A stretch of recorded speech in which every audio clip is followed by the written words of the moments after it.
Okay. We are currently on our way to buy tickets to see the Suicide Squad movie for a Little Rabbit movie review. Yes. There's Josh there. There's Evan there. We're currently driving to the theater. I hope the audio on this isn't horrible, but it probably will be. It shouldn't be.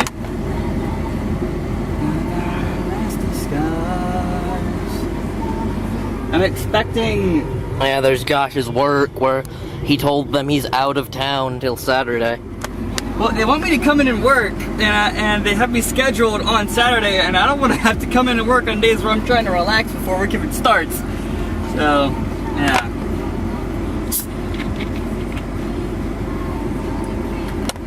Evan and me are pretty much free most days right now, even though he's actually looking for something substantial to do with his life. I aspire to be a voice actor. I am looking forward to seeing The Enchantress. I don't know why, but I really want to see The Enchantress. Yeah, so far all the reviews we've seen are pretty god-awful, so... It's DC, they have a pretty bad curse with non-animated movies. I'm not looking forward to the new... Movies are pretty good. That's like it. I'm not looking forward to the new Joker, he just doesn't fit for me. But we're going in with open minds to see how the movie is. Open minds. Oh man, I'm kind of going just to see Margot Robbie as Harley Quinn because she's very attractive. Margot Robbie is hot. Before we get in there, what do you think it's going to be? If you have to give it a rating out of 10 as your guesstimate for how it's going to be. 7. Yeah, I'm gonna say 7-2. That's usually my baseline movies, my baseline for movies with a high production value. Okay. I'll have to agree with them, say probably a 7 out of 10 expectation, but we'll see where it goes from there. 10 being the best. My main concern is that a lot of all of the it was the same problem with Batman v Superman. I just have this concern that it's going to be so full. It's going to be so full of characters, none of them are really going to matter. See, the review I saw, the big one that's sticking with me is, it says Margot is her name, and Will Smith are the only ones who stand out in what was called a shit show of a movie. So then again, even if it is bad, it's totally uncalled for what the people are doing with the fanboys who are going ape shit trying to ban Rotten Tomatoes for giving a bad review. Fanboys do anything that when something happens they don't like, they immediately try and get it banned. I remember when the Naruto manga ended. If their favorite character pairing didn't happen, they tried to have the entire manga banned from the US. That's just fucking ridiculous, guys. You need to grow the hell up. Critics are there to do exactly that. Be critics. They have certain criteria they judge movies on, and if it doesn't meet it, they don't rate it as well. You can say it's as good as you want to say it is, but unless the critics actually say it is... You done with your lecture now? The critics aren't going to say it's good unless it's good. But yeah. Anything you need to say before we head in? I'm looking forward to it. Evan's not the biggest DC fan. My main problem with DC is that so many of their heroes are so ridiculously overblown. Like, you can't take them seriously. Like, I'm not a fan of Batman because he might as well have, the superhuman IQ as his superpower. He's got unlimited money. Like, I'm convinced Wayne Enterprises is actually just a money printing factory. That's where he gets all of his cash. Superman is supposed to be perfect. That's why there's never any drama or why you never expect him to stay dead. He's just really old, so you can't get rid of him at this point. Same thing goes for Wonder Woman. Yeah. I'm excited for the Wonder Woman movie. The Wonder Woman movie has the potential to be a great movie, but at the same time, like any movie, they can also have the potential to completely destroy it. Yeah, I like the theme song for the Wonder Woman movie though too. I really like that. Here we are pulling into the theater. There was like a Supergirl primetime drama going on. Oh yeah, that Supergirl TV show. They had the Flash guest star on it. I don't get why they didn't use the Flash in the TV show in the movie. Because they didn't want to. You know, DC probably couldn't afford to pay his actor. No, they could afford it. They just wanted a different one. I mean, the guy they got is okay. From what I can tell so far, he looks like he's doing the job well. But Yeah, I like just the don't main feel they reason I couldn't- like the Flash more than any of the DC superheroes is one, he's got character, and two, he's not completely broken. With the relative term that is. We will be back after the movie.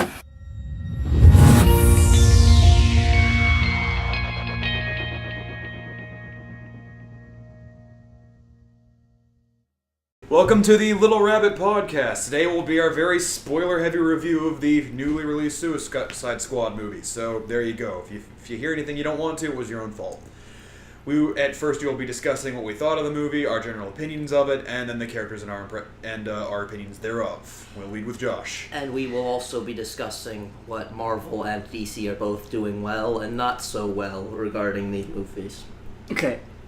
At first, it seemed like a rushed 80s montage of introducing supervillains. Like, there was heavy music overlay, and it didn't seem to really get to know the characters very much in the beginning like normal movies do. Well, the thing they did there is they knew they had a big cast, and I'd say that's the more proper way to introduce them, because it's like, unlike Marvel, where they actually take time and set up each individual character so you can easily identify and remember them, they just didn't, like, the movie was already, like, what, 2.5 hours long? They just couldn't afford to do that. I've also got to say that it didn't translate to 3D very well, in my opinion. I didn't notice any difference. Yeah, we saw it in 3D. Doesn't matter. But I got free 3D ticket, and they came with me, so. But I did enjoy the movie. I went in expecting like a solid 6.5, 7, but upon review, I'd actually give it more of like an 8.5 because it was a lot more well done. 9 would be a bit of a stretch. I consider it the closest movie I could compare it to would have to be the X-Men Apocalypse movie, which it was much better than, because when it introduced a new character, you actually remembered them, and they were active throughout the movie. They didn't just stand on rocks trying to look menacing as possible. Yeah, that was my big complaint about X-Men Apocalypse, too. Me and Evan here went to see it together a while back when it came out, and they gave Magneto, of course Magneto got screen time, but everybody already knew Magneto. That when they introduced Storm and Angel and everybody, they got the first 30 seconds of dialogue and then nothing. They just sat there making bitch face with their arms crossed the entire time, acting like, "Oh, I'm so tough. I'm with this guy." But that's like, I think the main reason so many bad reviews are coming out of it has the stigma of following directly after the mess that is Batman v Superman: Dawn of Justice. I would like to finish what I was saying though. Go ahead. Completely interrupted. Yeah, like I said, it was seemed like a rushed montage of introducing supervillains. I feel like if they were to take another approach, they could have done it with the way the way Marvel did it and do it individually, different movies. But at the same time, Suicide Squad isn't that big of a team to really put tons of money and movies into. But around halfway through, it started to slow down a little bit, and the music overlay started to back up, and you started to see more of the characters, and it sold me at the end. But my big complaint about the movie, though, is it wasn't more actually really what I'd call a Suicide Squad movie. It was more of Harley Quinn, the movie, plus these guys. Like, you guys kind of have to agree on that. Yeah, Margot Robbie absolutely sold it as Harley Quinn. Oh yeah, so I'm looking forward to seeing more of her. And Will Smith was a fantastic Deadshot. Oh yeah, no contest there. He was an But awesome the complaints that they overshadowed the rest of the cast are pretty valid. But my main complaint with the movie was that in terms of like the action scenes, they're about a solid 5 throughout the entire movie in general, and a lot of them just don't have the same caliber as a lot of the Marvel movies. Diablo versus the brother, though. That was easily the highlight. That was the awesomest part. My main complaint compared is hang on. Yeah.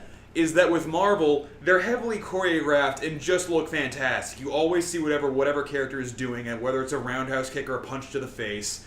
Versus this one, it was a lot of jagged cuts. I think the one that serves as the best example would have to be the scene where it's like a Harley Quinn fighting off one of the generic goons they've been creating in the elevator. And it's cut to where you see her actually throwing around the hits, but like the guy's just off screen, so you barely see it land. It's like it's off center, and it's off center, and it doesn't really just show that kinetic force. I have to agree with him. A lot of the fights were pretty choppy, and they ended way too quickly, or they would either way too quick or drawn out. Wasn't longer very. than they should have been. It wasn't a satisfying end, and when it got to a point where it could have been a satisfying end for a fight, they drew it out, like you said. Yeah. Well, it's not nearly as guilty of that as in the most recent Independence Day, but I don't even get me started on that. Because another the action scene they botched the most, I'd have to say is the first one where they're in the streets and they just get swarmed by all those what would we call those enemies? Just eyeball zombies. We'll just call them the goons. Yeah, goon. And it's just all of a sudden it shows Deadshot popping headshots left, right, and center. And instead of actually showing an over-the-shoulder shot of him popping headshot after headshot, it's the characters looking at Deadshot on top of a car, gunning down the enemies behind the car so you can't even see it. This is all you see. Or even part of it where some of it That's all you see. Some of it was right in front of Deadshot, looking him in the face while he's popping him off, so you just see his face going the entire time. I feel like if they had a panoramic circle thing, yeah, like that they do in the it would have Matrix. been a lot harder to pull off, but it would have been a lot more. What I would have loved is to see follow the bullets. That would have been cool. Yeah. Just start at the over the shoulder view with them, and then see the bullet and follow it as it plows right through one of the goons' heads. Or Devil May Cry style, like the old-fashioned ones, where it's just because in that one, if there was a cutscene that was showing off action, it would be Dante just pulling off trick shots left, right, and center, and the camera circling around him, and you'd see the enemies falling over left, right, and center. Mm-hmm. Deadshot did one trick shot in the beginning when they were introducing Yeah, when he bounced a bullet off a special that was pretty cool. I wish they would have done more of that in his actual fights, because they based him more off the more recent Arkham games, where it's just he's got these custom wrist-mounted guns, and he can land a shot at 4,000 plus feet. Yeah, in his defense, in that one beginning scene introducing his character, he had time to set up. In the fight scenes in the city, he didn't have any time to set up. He didn't have any preparation time at all. No, that's how Deadshot's character works, though. Even with minimal preparation time, he's still able to pull off these fantastic shots. True. Another character I actually liked because I've seen this character flounder around the DC universe for a while, that'd be Boomerang. In this one, they actually made his boomerangs look genuinely lethal, because I remember in the animated movie Assault on Arkham, it was this little blue boomerang with white stripes on the end that it looked like it was a toy he bought out of Target. Well, in the Flash, the animated series, they did... not animated series, Flash, the CW series, the live-action Flash, they did pretty good with Captain Boomerang in the little bit that he showed up.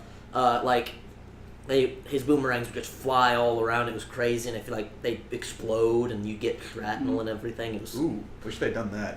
Yeah, that would have been the closest thing they got whereas he had this remote-controlled boomerang, however that would have worked. That, the camera had a... Yeah, it was basically a drone boomerang, but... Oh, happy surprise, the Flash was in the movie, which is pretty cool. 10 seconds. 10 seconds, but it was a nice surprise. I have to say the villain that got the least characterization would be Killer Croc, but even in the comics he gets very little in the way of characterization, but in this one they made him more of this street thug turned mutant, which I actually liked. Because for little dialogue he did have, it's dialogue you actually remember. It was important dialogue. I feel like each character, at first didn't have their parts, but throughout the movie they each had their own epic part that contributed to the movie's plot. Yeah, but I think if you cut out Harley and Deadshot altogether, which were the two main ones they focused on, it was more of a Harley movie with Deadshot in the background and, hey, these guys are here too. But if you were to cut them out, the big story that I actually remember and was able to focus on was Diablo's story, because when they brought that up, that genuinely, you felt that. Plus it was easy to follow. Really easy. Oh yeah, that's where they hit almost Marvel level, when they were the final climax of the fight. You could actually see the hits being landed, the powers and spells being casted, and it was all very, very, very well done. 5 stars. Although the one character's design I think was my favorite was how they redid Enchantress, because in the original comics, she was this stereotypical sexy shaman, yada yada yada. In the new movie, as you've seen, she's this very dirty, grungy witch doctor, and her actress just sells it. She sells it so well that I actually find the look where she's supposed to look even better afterwards, less attractive, because it just looks so overdone. She might have been dirty, but she was the sexy hair, at the same time. the trimmed ultra slick hair, the mesh dress. It just didn't fit for the whole witch doctor look. But yeah, I agree with him on versus like Incubus. I think that was his like or what he was called, her brother. Yeah, he was. Who's like he legitimately looks like an old Mayan god that would have been feared.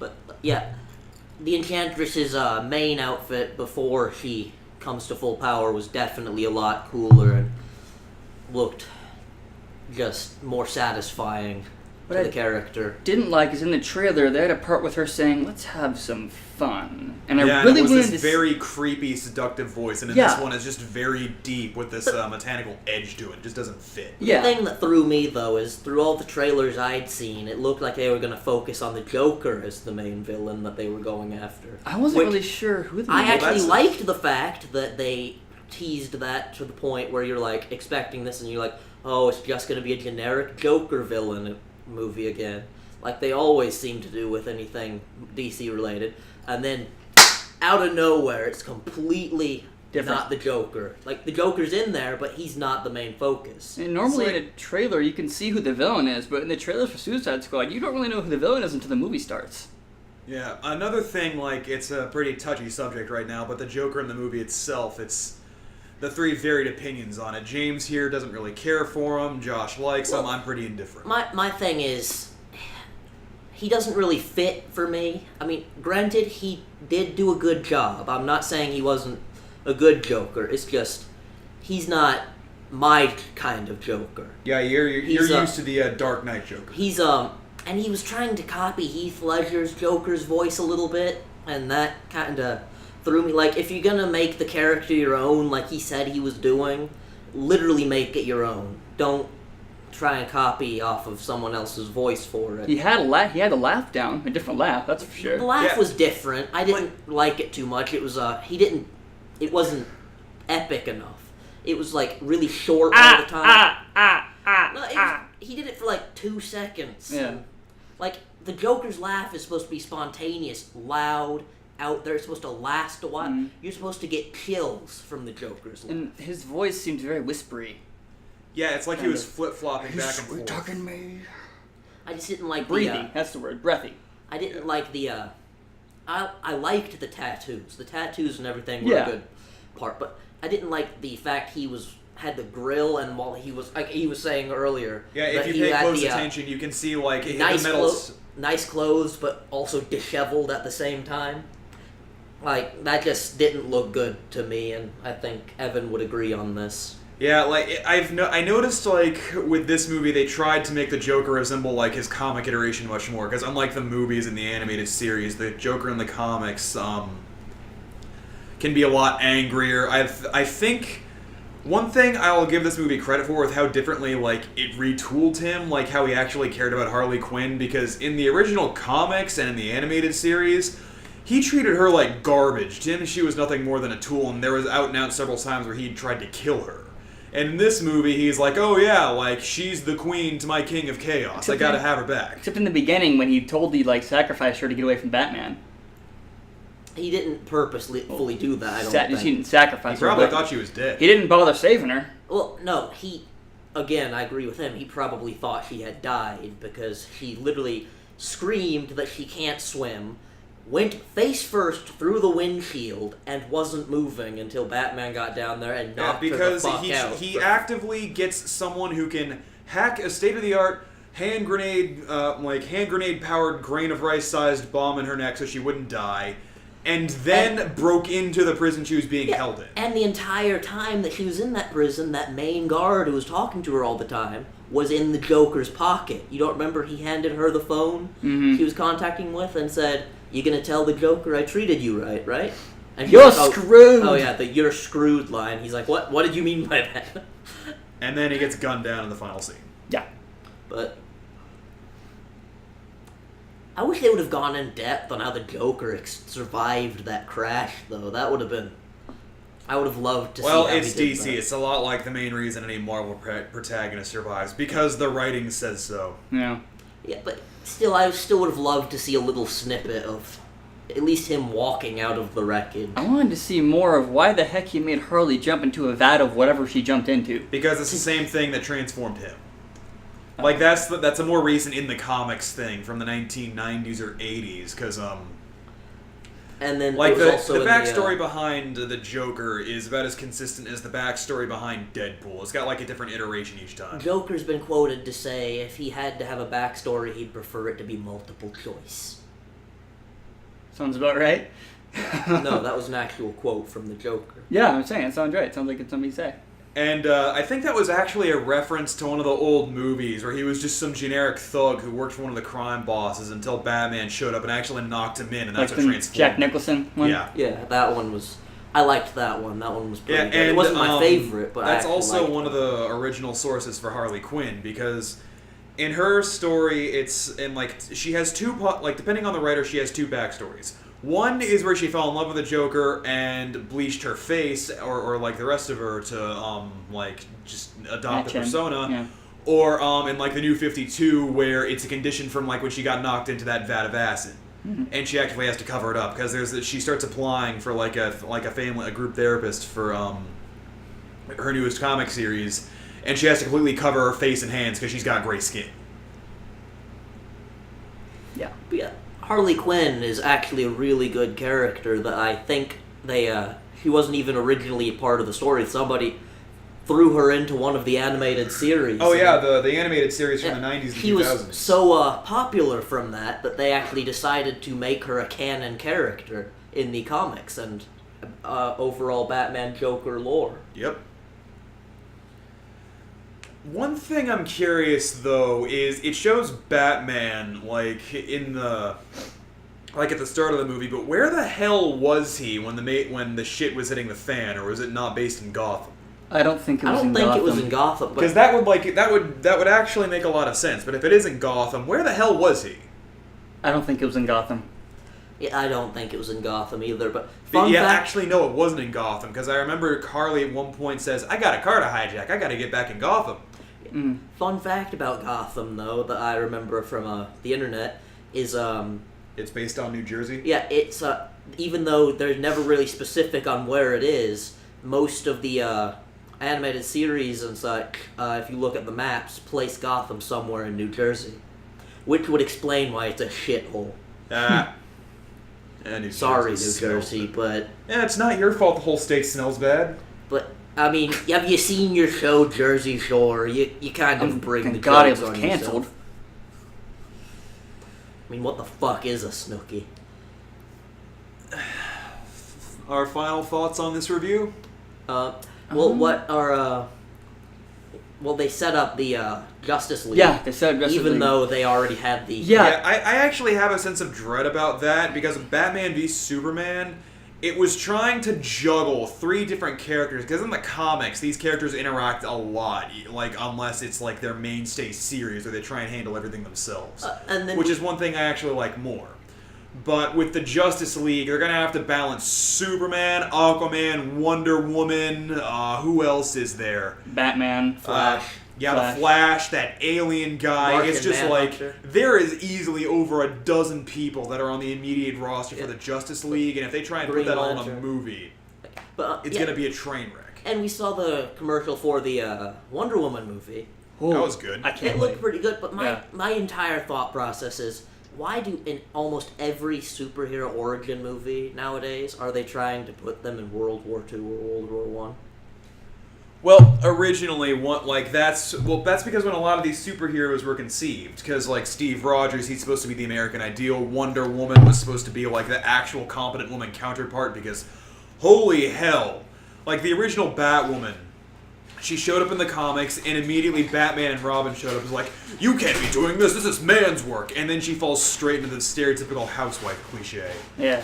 Like, the amount of sexism back then was just horrifying. So that's why she stuck out so much. She actually fought with a lot of competency. Speaking of Batgirl, I missed the theatrical release of Killing Joke, sadly, but I was actually stuck out of Greensboro.